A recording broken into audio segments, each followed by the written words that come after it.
What's up? Welcome, welcome. You know who it is, and this is Tell It How It Is, no filter. I got a special guest. Damn, y'all like I must be evolving. This is too close to having other guests. Didn't I just have guests? That's right. People fucking with me now. Y'all fucking with me now. Let's go. What's up? So I'm gonna let this man introduce himself. We got more history than a little bit. Facts. So talk to the people. What's good? What's good, everybody? My name is ElDattioProductions. I am a photographer, videographer, hip-hop artist, musician, whatever you want to name it. That's what I do. I'm also an artist, so I love to draw and everything like that. But most importantly, I'm a diamond boy, baby, so we in the building! Gotta clap it up. Let's go.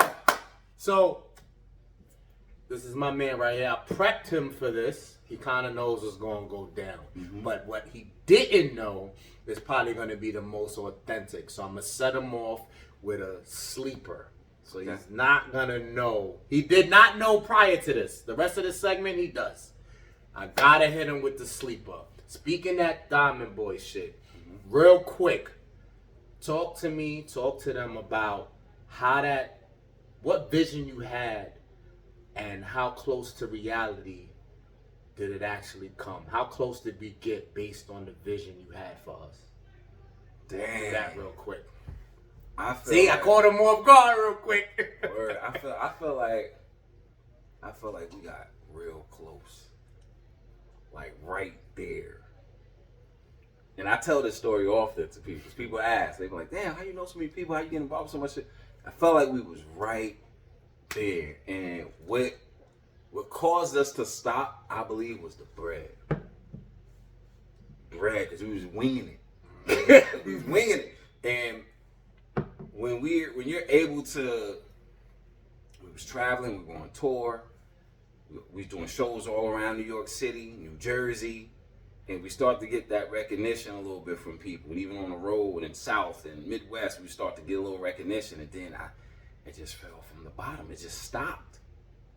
And I feel like, I think everyone dropped the ball, realistically. Everybody had an issue, you know what I'm saying? And whether it was money, whether it was family, whether it was time, whether it was the job, whether it was, you know what I'm saying? Or people just tired of it. I think everyone in the group had an issue. To the point we still got the brotherhood, but it's just like, you know what I mean? Everybody was just like, it was just too much. And we did it strong for a solid 4 or 5 years. Solid. We was getting somewhere, man. Like, we was hitting radio stations, you know what I'm saying? We was there, and it just collapsed. I mean, the consistency, I think if we would have stayed with it, we would have been a lot further, like, all the way. So on that, to add to that, I want to also ask you, so with that view of it, how do you feel about people, because they say that groups are hard? You know what I'm saying? Groups Like, do you think that played any role in it? The narrative that, it's hard for groups to make it. It's hard for them to stay consistent. You know, you have the Justin Timberlakes with NSYNC, and you see how all of those shits happen? Do you think that if we did make it, that would have been our faith? Like, it would have wound up separating? Or you think because of all that hard work, we would have... Because I think if we would have separated already. We've been through a lot of shit, you know what I'm saying? I don't think we would have separated. I think we still would have been good.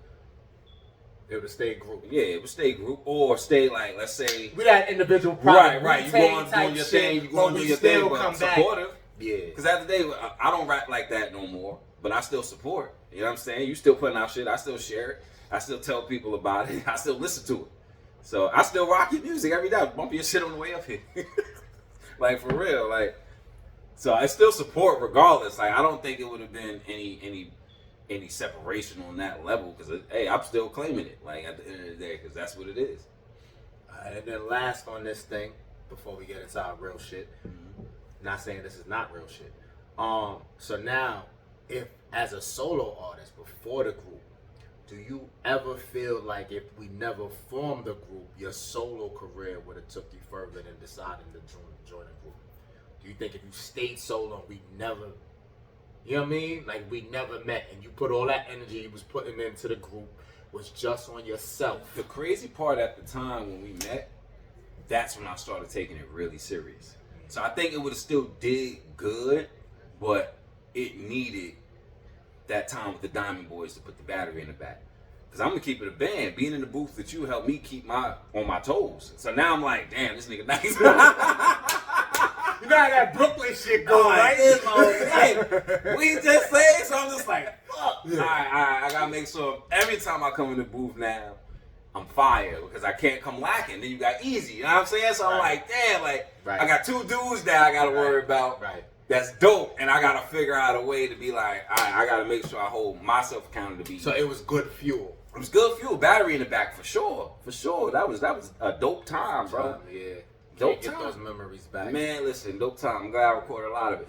Yeah, he has the footage, so our kids and our family will get to like enjoy that for centuries to come. I'm glad that you was able to touch on that. Unlock this for me. I got an idea. Yes, sir. Yes, sir. So my man was able to handle the freestyle. You know what I'm saying? One more freestyle though. Do we want to discuss and what is your take on that Mayweather joint? I know you know the John Gotti fight and they stopping it and they got crazy. You want to quickly comment? I really do current events. I don't do that no more. But I thought that was interesting because I didn't even know about the fight. So why did you think it was interesting? Because I didn't even know about the fight. Like, how much heads up did you have? I ain't know about it either. Right, like, when did they set that? So, I think Mayweather does what he does. Right. I don't think he did anything different.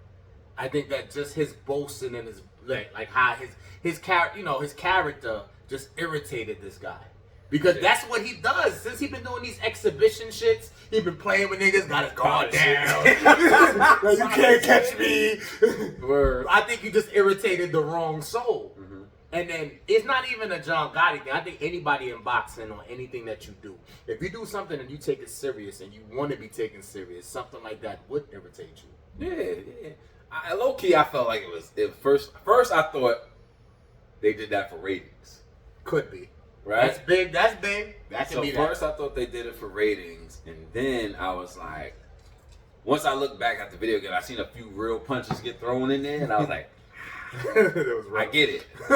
But yeah, I mean, hey man, people are so losers sometimes, man. I mean, what did you expect? Was this supposed to be for entertainment, or were we supposed to be just, you know what I mean? What we doing? But people lose their cool sometimes. Because that's him. This is him. And if you did any research or you know anything, I feel like John Gotti the third or whatever, you must ain't do no research. Right. Because if you know Mayweather, why does this surprise you? Right. He's having fun. He threw the ref out the way too. Like, I'm out here, fam. Trying to fight. That was quick on that. I just wanted your take on that. So we could go right in. All right. So I shout out very rarely again other pods that I watch. But to be great at something, you have to watch what's going on. It's kind of like as a group when we did music, we would listen to what's going on because that's how you get better.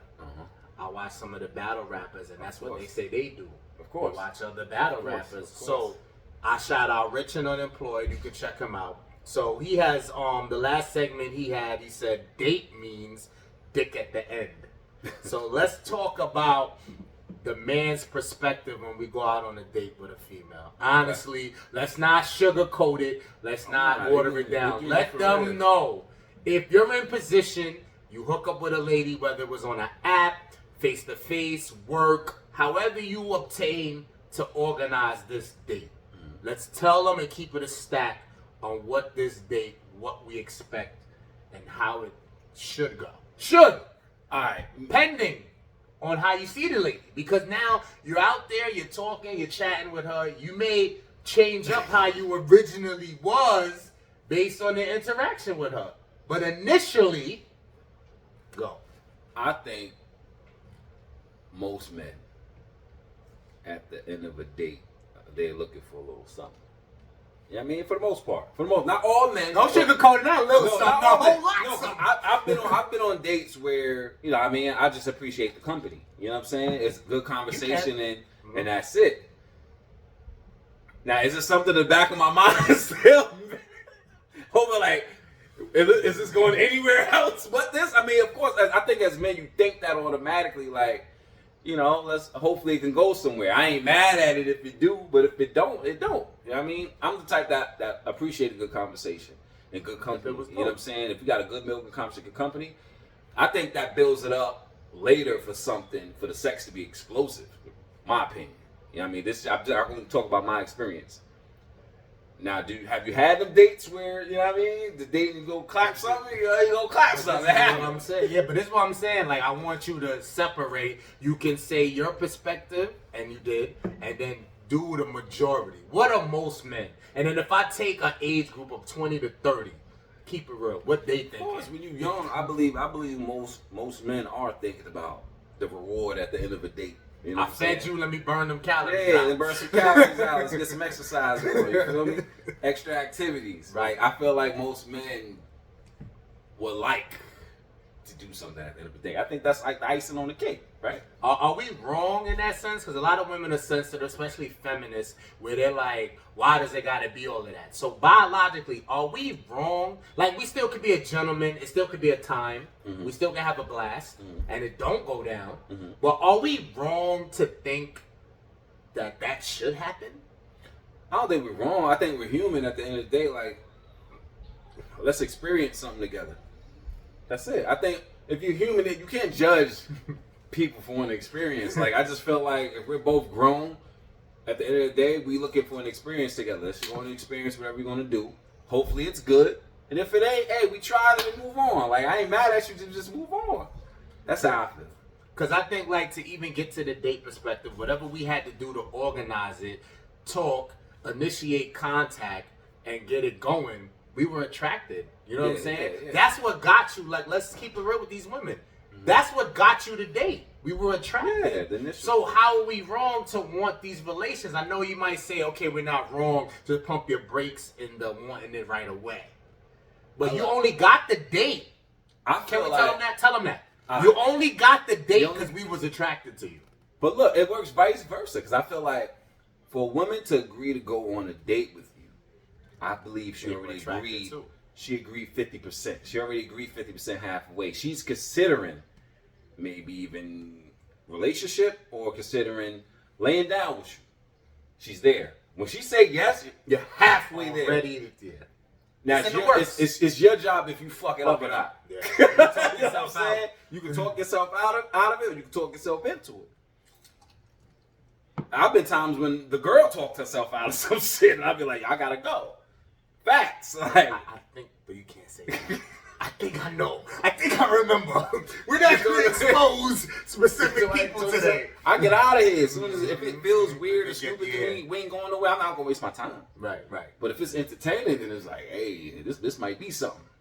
But I don't want, because women are on defense these days, the pressures of the world with them having to provide, especially single mothers, or just period, like, it's not traditional anymore. Women have to foot the bill sometimes, especially with their kids with survival and all that. So I feel like they're more tense about shit. Right. You know what I mean? So it's like, I don't want them to be misled that is what we're thinking. Don't feel like we only look at you as a piece of, but it's there. It's always been what we're biologically, you know what I mean? We always was like that. But I feel like we always was like that. I feel like I don't expect you to pay the bill. This is just the way I was brought up. I don't expect you to pay the bill. I don't expect you to do anything, especially if I invited you out and I'm into you, right? But when you do pay the bill or help out in any way, I'm like, damn. You know what I'm saying? Now look at that as, okay, that's attractive to me. You feel me? That's attractive to me when you come out and you wanna help pay the bill. I'm not expecting you to do anything. Like, I just want you to just come out and enjoy yourself. That's just me.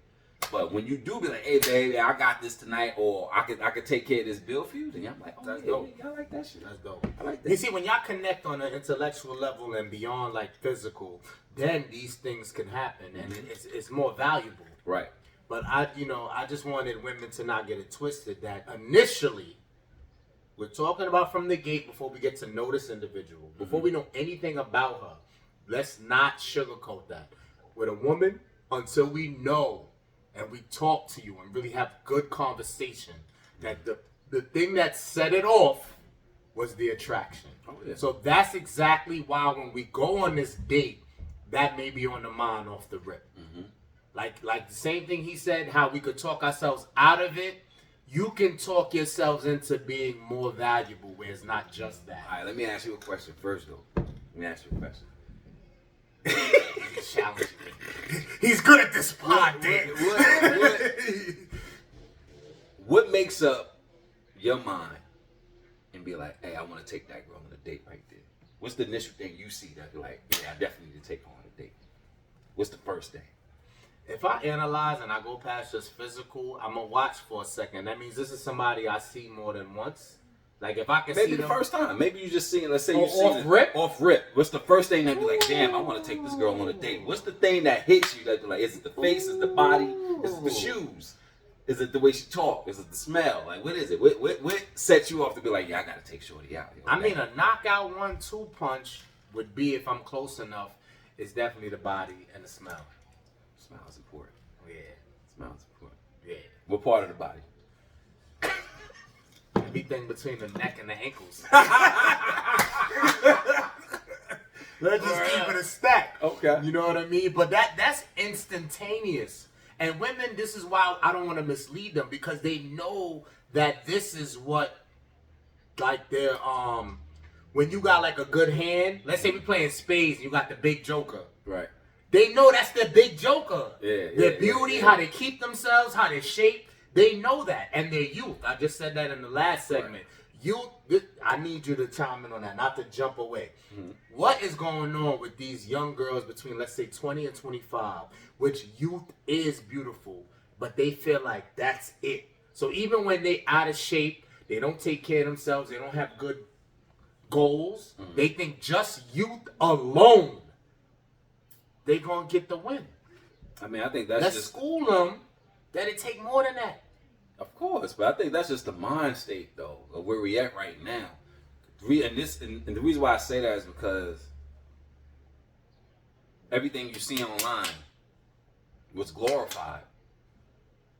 Little beauty. I did this to my face, filters. I did that. I did this. This look good. This outfit is, and so they think just automatically this is what's gonna get me here. This is what get the likes and the views. So I'm gonna stick to this path, and it should take me further enough to get the man that I'm looking for, or get the career that I'm looking for, so they don't got to put in as much work as, not say older women or the women that's not as internet savvy, right?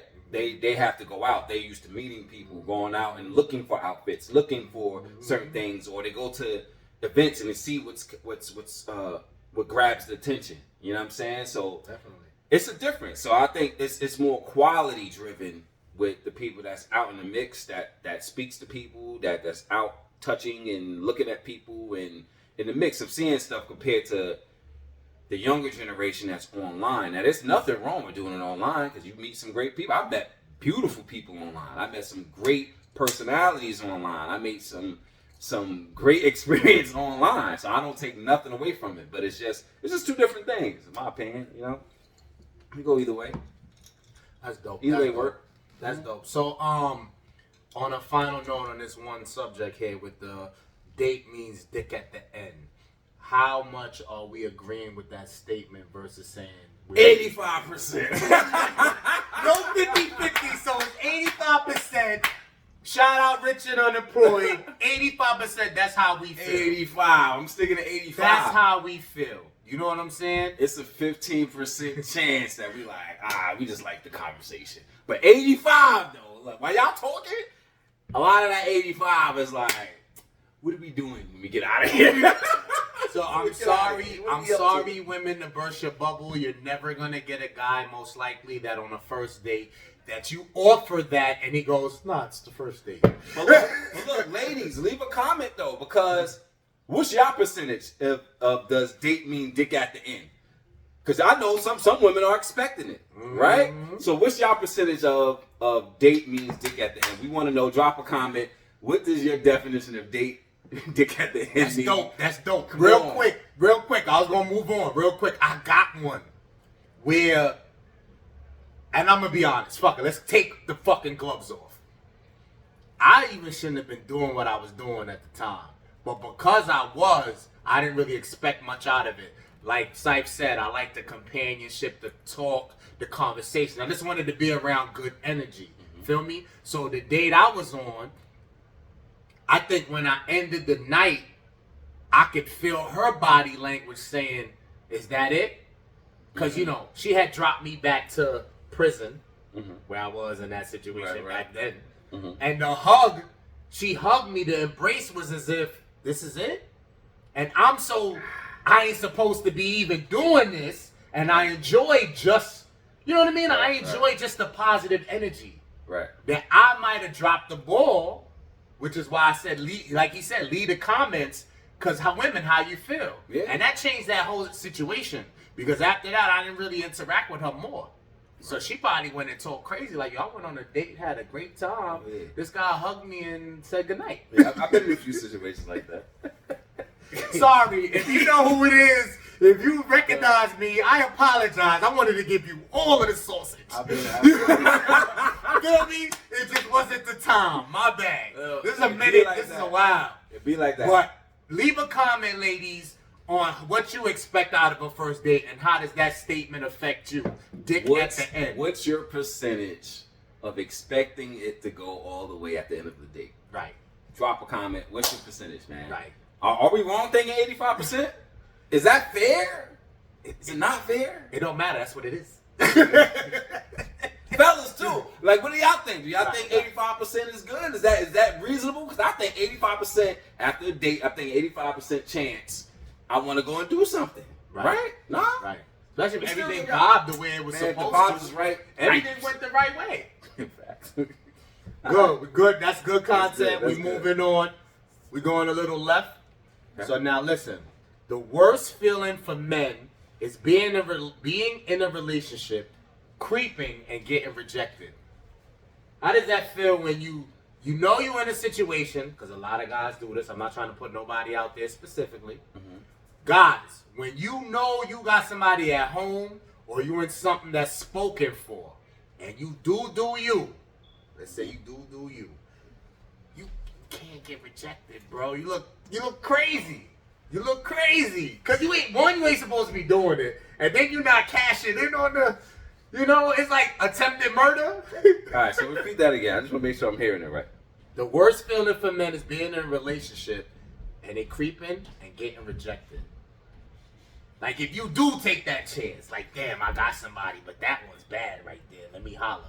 And she go, nah, I'm alright. What does that do to you? What does that do to you? Like, ugh. God forbid you ever see this person when you with your lady. I don't think it should do anything. You're like, fuck it, I took a chance. You took a chance. Everything's risk. Everything's risk and chance. You shouldn't be doing this, by the way, people. I just want to let y'all know y'all shouldn't be doing this. But if you do, or if you are out there, because everything ain't always perfect, everything, shit happens, right?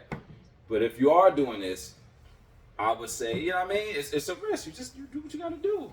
Everything's a risk. Isn't it more like just be more like intellectual about the choices you make? Like, if you're going to do it, you might as well go for something. You go for it. Yeah, no. I'm saying you go for something that's more guaranteed.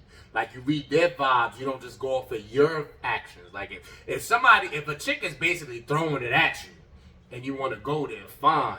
But to kind of like what they call that cold approach, when she ain't give you no sign, there's no indicator, you just taking a chance. Yeah. How strong are you on the taking a chance versus waiting for a vibe? Sometimes you just gotta go for it. Oh, so you say, fuck it. Sometimes you gotta go for it. Now, does anything shatter the confidence a little if you do 2 or 3 back-to-backs and you still got slammed? Like, nah? I mean, as a man, I feel like you just gotta keep taking chances, whether you're single or not. If you see something that you like, cold approach, man. You'd be surprised at what you get out of that. I feel a way. I got pride, man. Like, I feel like if I chose to wild out and you got the nerve to tell me, nah. I'm tripping. Let me go back home. I'm tripping. Because you sitting there now, I get what you mean. Like, if you're one of those guys where it's like, at any time, any given, all the time. Like, you on one all the time. Like, you step outside, you on it. Now, if you get rejected in that sense, because of how often you do it, then I get you. But if you're a rare in-between guy where you don't really take that chance, then it would hurt more. Even if I'm single or not single and I'm out there hollering at 5 to 10 chicks a day, if I get rejected, I'm okay with that. The numbers are high. But if I'm a 1 or 2 a day, maybe 3-4 times in a week I'm doing that, yeah, I'm gonna feel away if I get rejected because I'm not even shooting the whole clip. I don't look at it personal, man. All right, so whether it's 1 or 2, let's say you got 1 or 2 a week, you judge that versus 1 or 2 a day, and the response you get, you still feel the same way you're saying. Nah, because the way I look at it as if risk, right? I'm just thinking in general, period, not just in this situation. You don't know unless you try it. You gotta swing. You gotta go up there and take your shot. That's important. I mean, you never know where it can end up. And then look, I'm going off quality too. So your wifey that you have is a 10, 9 to 10. These other ladies you're trying to engage with are also 9s and 10s. Maybe I could feel you on that. Like, all right, if I get rejected, at least I was hollering on the same level. If you got a 9 or a 10, and then you just want to slam a 6 or a 7 real quick, and she clip you, it's like, you can't get dubbed by the lower hanging fruit. Hey, man. How does that feel when you went less than? Because you just wanted to bust one. You just gotta own it. That's your fault. It's your fault. Shouldn't have been with the 6 or 7 in the first place. That's what you get. You feel me? That shit's like, Hey, that's what you get. Shouldn't have been there. Shouldn't have been there, dog. So holler on the same level as your main. You supposed to. You're not supposed to do this. Right. But if you do, it's that level or above. You gotta hit it where your wifey go, I feel you. She's not gonna give you that. But at least she'll be like, alright, she bad though. Yeah, but yeah, on that level, I mean, you gotta keep it the same. You gotta keep it the same, man. You can't go backwards. That's dope. Cut it for me. We coming back for part 2. Facts. Oops.